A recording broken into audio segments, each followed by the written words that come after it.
Un silence pesant régnait dans la salle de classe. C'était une matinée d'hiver, à la périphérie d'Alger, en 1997. Le soleil timide filtrait à travers les vitres poussiéreuses, éclairant les pupitres d'écoliers. Au tableau, un homme au regard dur, moustache taillée, veste grise usée, faisait face à une vingtaine d'enfants. Son nom, Monsieur Ben Saïd. Un professeur reconnu pour son savoir, mais aussi pour ses prises de position tranchées. Il se disait athée, convaincu que la science avait enterré toutes les croyances, et il ne manquait pas une occasion de le rappeler à ses élèves. Ce jour-là, son regard se posa sur une fillette fragile mais vive, âgée de seulement 7 ans. Elle s'appelait Aïcha. Ses yeux sombres et brillants reflétaient une assurance inhabituelle pour son âge. Elle tenait entre ses mains un simple verre de lait, posé à côté de son cahier.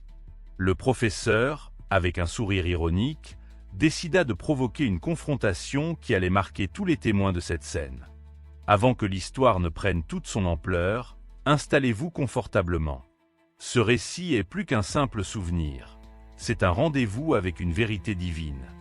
Abonnez-vous dès maintenant à cette chaîne pour ne rater aucun rappel qui peut transformer votre cœur. Écrivez en commentaire vos réflexions sincères après avoir entendu cette histoire. Partagez cette vidéo avec une personne en quête de réponse ou traversant un doute.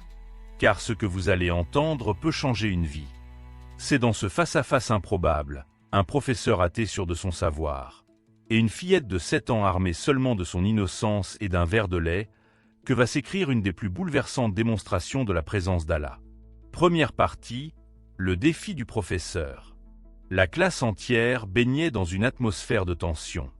Chaque pupitre semblait vibrer sous le poids de la question posée par M. Ben Saïd. Sa voix grave avait résonné entre les murs jaunis par les années. « Aïcha, toi qui parles toujours de Dieu, peux-tu me montrer sa preuve ici, devant moi? Montre-moi Allah dans ce verre de lait, ou bien admets qu'il n'existe pas. » Les mots avaient tranché l'air comme une lame.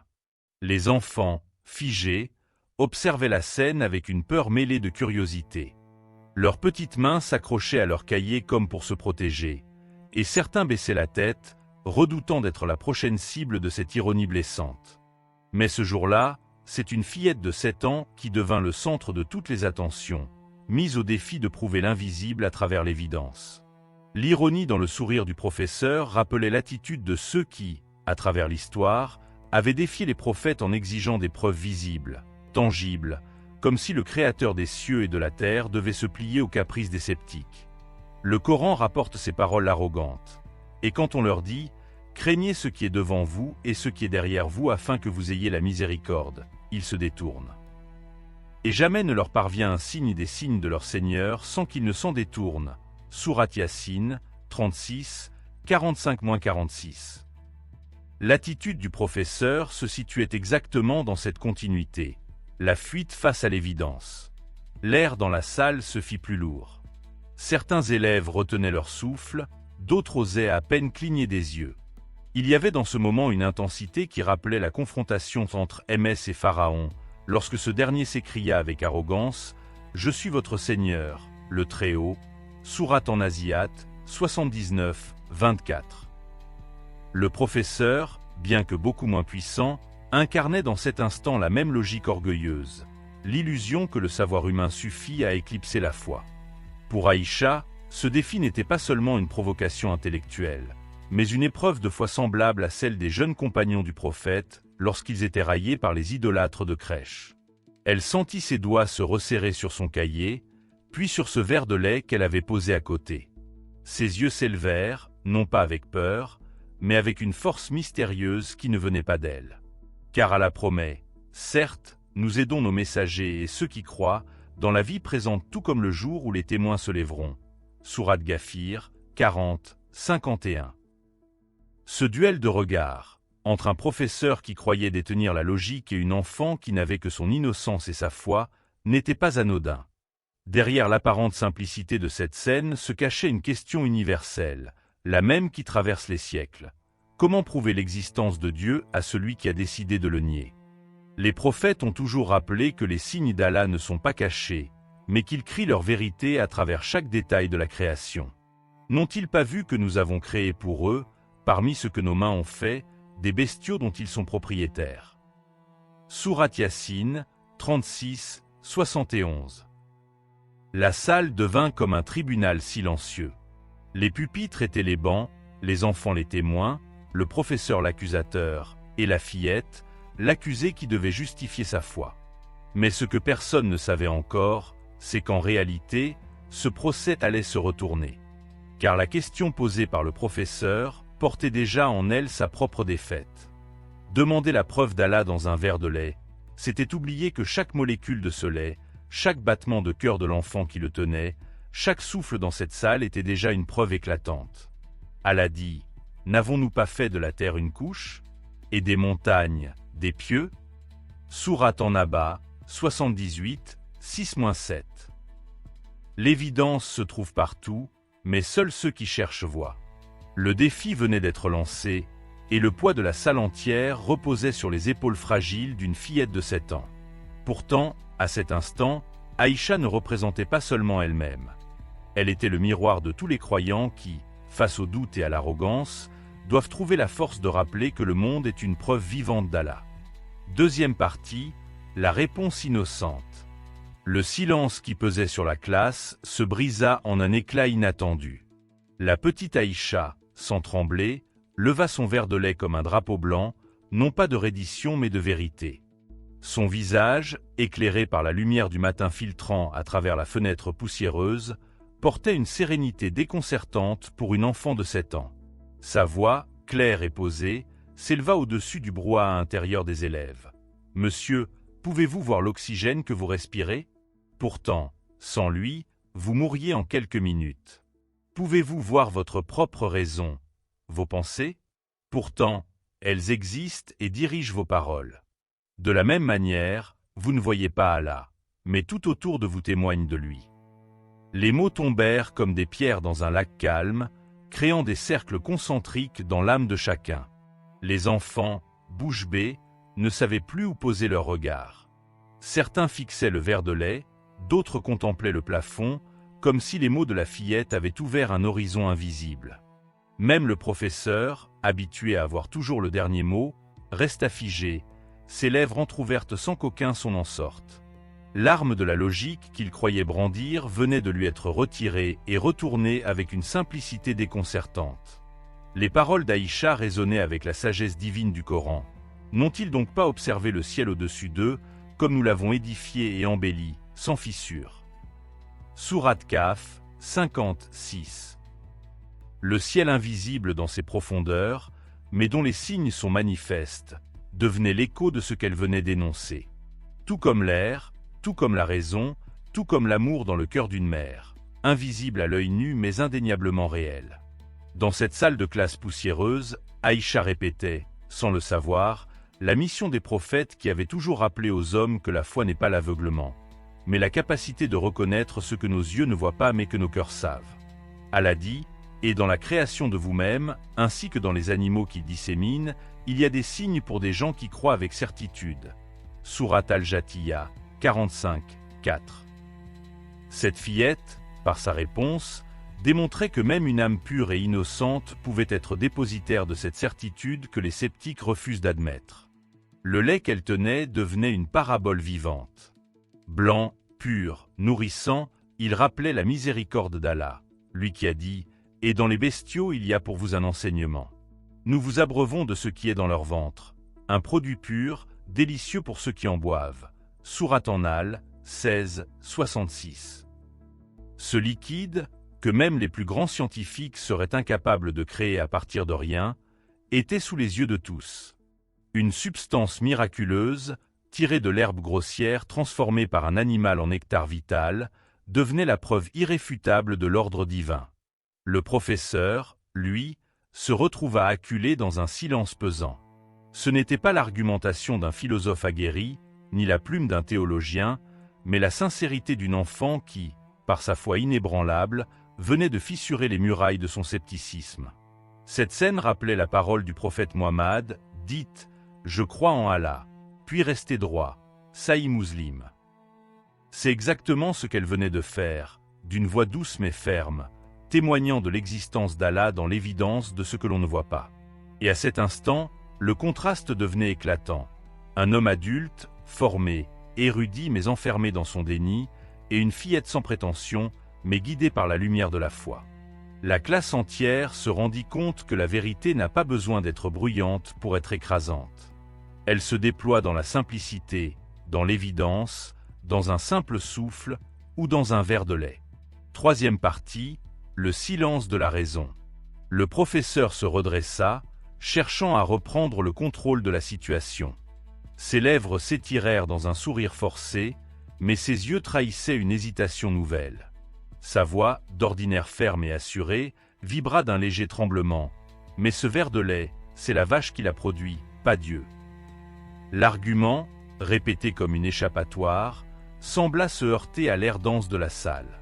Avant même que le silence ne s'installe, la petite Aïcha répondit aussitôt, avec la spontanéité d'une flamme qui ne s'éteint pas. Et qui a créé la vache? Et qui a mis en elle la capacité de transformer l'herbe en lait? Pouvez-vous fabriquer cela, vous? Les mots claquèrent comme un éclair. Le silence qui suivit fut lourd, presque oppressant. Les élèves se regardaient en retenant leur souffle, et quelques-uns étouffèrent un rire nerveux, comme si l'autorité de l'enseignant venait de se fissurer.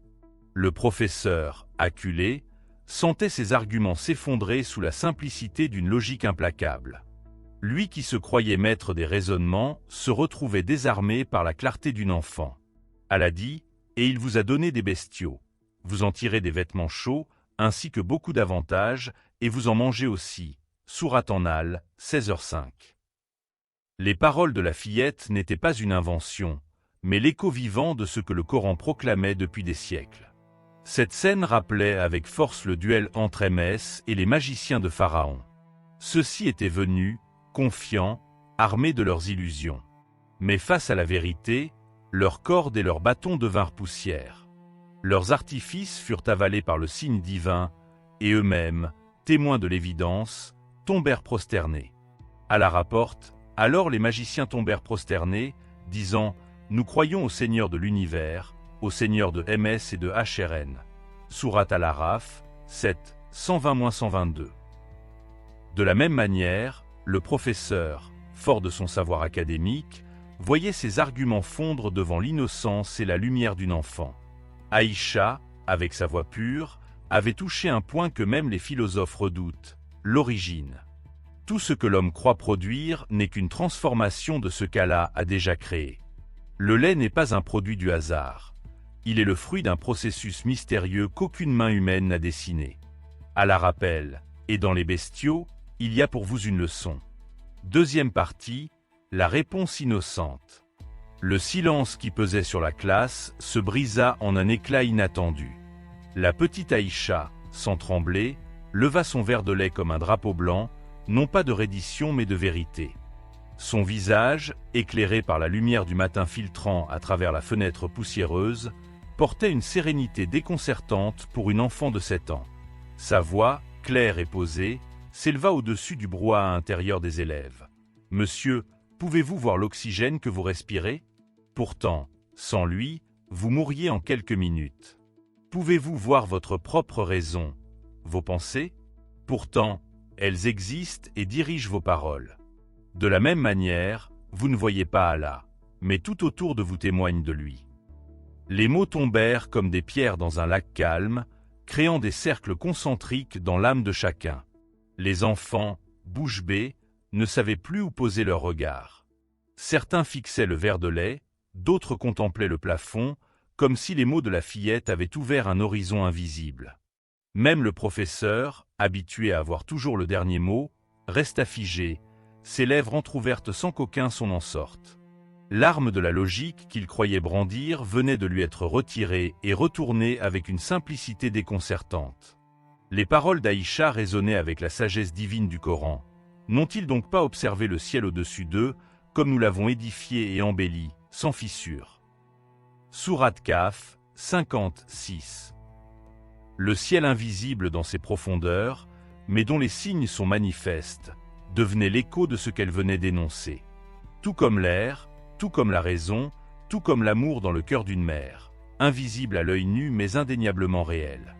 Dans cette salle de classe poussiéreuse, Aïcha répétait, sans le savoir, la mission des prophètes qui avaient toujours rappelé aux hommes que la foi n'est pas l'aveuglement, mais la capacité de reconnaître ce que nos yeux ne voient pas mais que nos cœurs savent.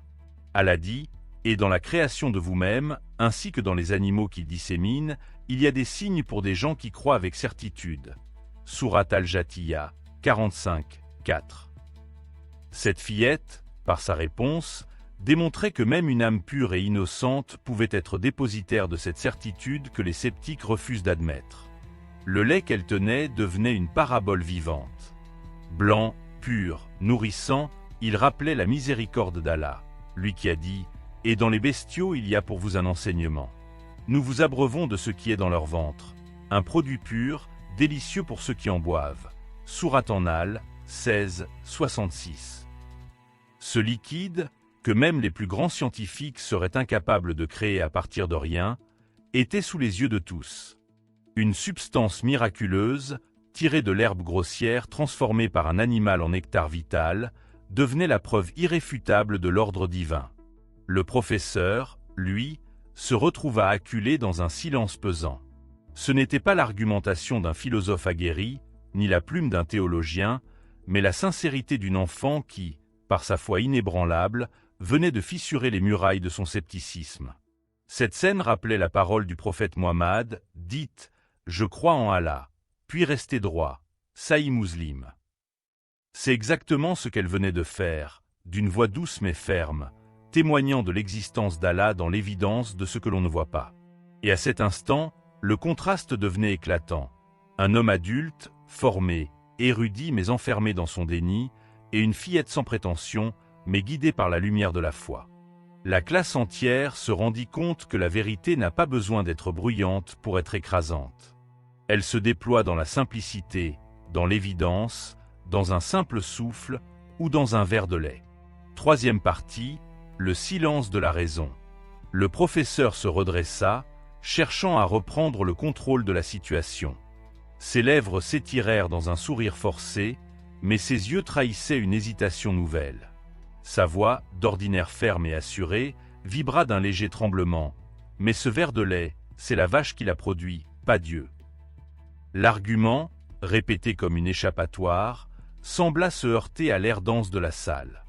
Avant même que le silence ne s'installe, la petite Aïcha répondit aussitôt, avec la spontanéité d'une flamme qui ne s'éteint pas. Et qui a créé la vache? Et qui a mis en elle la capacité de transformer l'herbe en lait? Pouvez-vous fabriquer cela, vous? Les mots claquèrent comme un éclair. Le silence qui suivit fut lourd, presque oppressant. Les élèves se regardaient en retenant leur souffle, et quelques-uns étouffèrent un rire nerveux, comme si l'autorité de l'enseignant venait de se fissurer. Le professeur, acculé, sentait ses arguments s'effondrer sous la simplicité d'une logique implacable. Lui qui se croyait maître des raisonnements se retrouvait désarmé par la clarté d'une enfant. Allah dit, et il vous a donné des bestiaux. Vous en tirez des vêtements chauds, ainsi que beaucoup d'avantages, et vous en mangez aussi. Sourate An-Nahl, 16h05. Les paroles de la fillette n'étaient pas une invention, mais l'écho vivant de ce que le Coran proclamait depuis des siècles. Cette scène rappelait avec force le duel entre Hermès et les magiciens de Pharaon. Ceux-ci étaient venus, confiants, armés de leurs illusions. Mais face à la vérité, leurs cordes et leurs bâtons devinrent poussière. Leurs artifices furent avalés par le signe divin, et eux-mêmes, témoins de l'évidence, tombèrent prosternés. Allah rapporte, alors les magiciens tombèrent prosternés, disant « Nous croyons au Seigneur de l'univers, au Seigneur de Hermès et de HRN. » Sourate Al-Araf, 7, 120-122. De la même manière, le professeur, fort de son savoir académique, voyait ses arguments fondre devant l'innocence et la lumière d'une enfant. Aïcha, avec sa voix pure, avait touché un point que même les philosophes redoutent, l'origine. Tout ce que l'homme croit produire n'est qu'une transformation de ce qu'Allah a déjà créé. Le lait n'est pas un produit du hasard. Il est le fruit d'un processus mystérieux qu'aucune main humaine n'a dessiné. Allah rappelle, et dans les bestiaux, il y a pour vous une leçon. Nous vous faisons boire de ce qui est dans leur ventre, d'entre les excréments et le sang, Un lait pur, agréable à boire pour ceux qui en consomment. Sourate An-Nahl, 16, 66. Quelle autre explication que la puissance d'Allah pouvait donner sens à ce miracle quotidien? Le professeur, d'ordinaire dominateur, sentait maintenant le poids de regard qui n'était plus admiratif, mais interrogateur. Les enfants avaient vu la faille. Sa raison, sa science, ses certitudes se heurtaient à l'évidence d'une création qu'il ne pouvait expliquer. Ce moment de silence n'était pas un simple malaise, c'était le signe d'une vérité éclatante. Lorsque la foi parle avec sincérité, elle réduit au néant les illusions de ceux qui veulent nier Allah. Dans ce silence, l'autorité changeait de camp. Une fillette, armée de sa foi et de son innocence, avait renversé l'équilibre. Ce n'était plus l'homme adulte qui questionnait l'existence de Dieu, mais la création elle-même qui posait la question. Comment peux-tu nier celui qui t'a façonné, toi et tout ce qui t'entoure? Comme Allah l'affirme, ont-ils donc été créés à partir de rien, ou sont-ils eux-mêmes les créateurs? Sourate At-Tur, 52, 35. Quatrième partie, le témoignage de la classe. Les pupitres semblaient vibrer sous l'émotion. Les regards des élèves passaient de la petite Aïcha au professeur, comme s'ils venaient de voir une bataille invisible dont l'issue les bouleversait. Les murmures timides devinrent des silences lourds, chacun conscient que quelque chose d'exceptionnel venait de se produire. Ces enfants, qui jusque-là considéraient leur maître comme la seule autorité en matière de savoir, découvraient que la vérité pouvait jaillir de l'innocence et de la foi. Une fillette de 7 ans avait tenu tête, sans agressivité ni arrogance, mais avec la puissance tranquille de la certitude. Certains élèves, influencés depuis des mois par les paroles sceptiques du professeur, avaient commencé à nourrir le doute dans leur jeune cœur. Ils avaient entendu ce maître affirmer que la science répondait à tout, que la foi n'était qu'une illusion pour ceux qui avaient peur de la mort. Mais face aux paroles limpides d'Aïcha, ces doutes se fissurèrent. Ils se souvenaient alors des versets appris lors du Coran à la mosquée du quartier. N'est-ce pas lui qui a créé les cieux et la terre et fait descendre pour vous du ciel de l'eau par laquelle nous faisons pousser des jardins aux beaux paysages? Sourate An-Nahl, 27, 60. Tout devenait clair. Le monde autour d'eux ne pouvait être le fruit du hasard. Dans cette classe, certains élèves fermèrent un instant les yeux, comme pour goûter intérieurement la force de ce rappel. Ils avaient entendu leurs parents leur dire que la foi était un trésor, mais c'est la voix d'une camarade qui leur avait révélé sa puissance. Cette graine plantée dans leur cœur était semblable à celle décrite par le prophète, lorsqu'il dit « L'exemple de celui qui appelle les gens au bien est celui d'une personne qui allume une lampe. Elle éclaire pour elle-même et pour les autres », rapporté par At-Tabarani. En cet instant, Aïcha était cette lampe dans la classe. Le professeur, lui, sentait son autorité glisser. Les regards des élèves n'étaient plus remplis d'admiration craintive, mais d'éveil. Certains avaient les yeux brillants, comme si une lumière nouvelle venait d'illuminer leur être. Les enfants se rendaient compte qu'ils pouvaient questionner, réfléchir, croire, même si leur maître tentait d'étouffer cette foi. Les mots d'Allah résonnaient dans leurs jeunes âmes. Ceux qui disent « Notre Seigneur est Allah », puis se tiennent dans la droiture, les anges descendent sur eux. N'ayez aucune crainte et ne soyez pas affligés, mais ayez la bonne nouvelle du paradis qui vous a été promis. Sourate Fussilat, 41, 30. Dans ce petit espace confiné, il y eut comme une renaissance. Les élèves, qui n'avaient jamais pensé qu'une voix d'enfant pouvait défier celle d'un adulte, découvrirent qu'Allah soutient les croyants, peu importe leur âge ou leur force apparente. Aïcha, par ses paroles, avait montré que la foi ne demande ni diplôme ni expérience. Elle est une lumière que seul Allah dépose dans le cœur de qui il veut. Et cette lumière, lorsqu'elle brille, ne peut être étouffée. Cinquième partie, la révélation du verre de lait. Le silence était devenu si dense qu'on aurait pu entendre le battement d'une aile. Tous les regards se fixèrent sur ce petit verre de lait que la fillette tenait entre ses mains fragiles, comme si c'était un joyau, une énigme révélée. Aïcha, les yeux brillants d'une conviction inébranlable, déclara d'une voix ferme « Ce verre de lait, monsieur, est la preuve de l'existence d'Allah. Car il vient d'un processus que ni vous, ni aucun savant, ni aucune machine ne peut reproduire sans lui. Chaque goutte est un miracle. » La salle entière reçut ces mots comme un souffle sacré. Ce n'était plus seulement une réponse, mais une proclamation. Le ver, objet banal dans le regard des hommes, se transformait en un signe céleste, un rappel que la grandeur d'Allah se manifeste dans ce que nous considérons comme ordinaire. Le Coran avait déjà magnifié ce secret, et dans les bestiaux il y a pour vous un enseignement. Nous vous abreuvons de ce qui est dans leur ventre, un produit pur, délicieux pour ceux qui en boivent. Sourate An-Nahl, 16, 66. Ce verset résonnait dans les murs de la classe, donnant une profondeur infinie à la scène. Le lait, extrait entre le sang et les excréments, sort pur, blanc, nutritif. Un miracle que nul être humain n'a jamais pu égaler.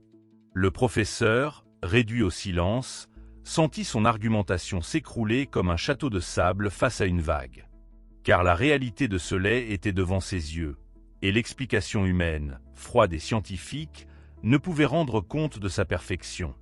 Les élèves, fascinés, contemplaient ce liquide simple mais chargé d'une force symbolique nouvelle. Certains se souvenaient des histoires de leur mère parlant des bienfaits du lait comme don d'Allah, d'autres se rappelaient les récitations du Coran ou les descriptions du paradis inclus des rivières de lait pur. Voici la description du paradis qui a été promis aux pieux. Il y a là des rivières d'eau incorruptible, des rivières de lait au goût inchangé, des rivières de vin, délices pour ceux qui en boivent, et des rivières de miel purifié. Sourate Muhammad, 47, 15. Ce verre, posé dans la main d'une enfant, devenait une clé reliant la terre au ciel, le quotidien à l'éternité. Le professeur, acculé, tenta d'ouvrir la bouche, mais aucun mot n'en sortit. Ce n'était pas seulement le choc d'un argument, mais la révélation d'un mystère qu'il avait toujours refusé d'admettre. Aïcha n'avait pas seulement défendu sa foi, elle avait donné un visage à la vérité, celui de l'innocence illuminée par la certitude d'Allah. Cette scène rappelait la promesse divine, nous leur montrerons nos signes dans l'univers et en eux-mêmes, jusqu'à ce qu'il leur devienne évident que c'est cela, la vérité. Sourate Fussilat, 41, 53. Ce verre de lait, désormais chargé de sens, devenait un témoin silencieux. Il n'était plus un simple breuvage, mais une preuve éclatante que chaque élément de la création renvoie à celui qui l'a façonné.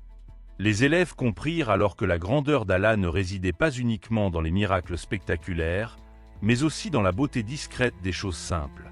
Et la voix d'une fillette de 7 ans venait de leur ouvrir les yeux. Cette scène montre comment Allah élève parfois les plus faibles pour donner une leçon aux puissants. Une enfant de 7 ans avait réduit au silence un professeur expérimenté, simplement en rappelant que les signes d'Allah sont partout. Comme Allah dit, nous leur montrerons nos signes dans l'univers et en eux-mêmes, jusqu'à ce qu'il leur devienne évident que c'est cela, la vérité. Sourate Fussilat, 41, 53. Leçon pour nous aujourd'hui, n'ayez jamais honte de défendre votre foi, même face aux sceptiques. La vérité n'a pas besoin de longs discours, elle réside dans la création elle-même. Lorsque le doute vous assaille, regardez un ciel étoilé, une goutte de pluie, un simple verre de lait. Chaque détail crie la présence d'Allah. Rappelez-vous, la force ne réside pas dans l'argumentation compliquée, mais dans la sincérité de la foi.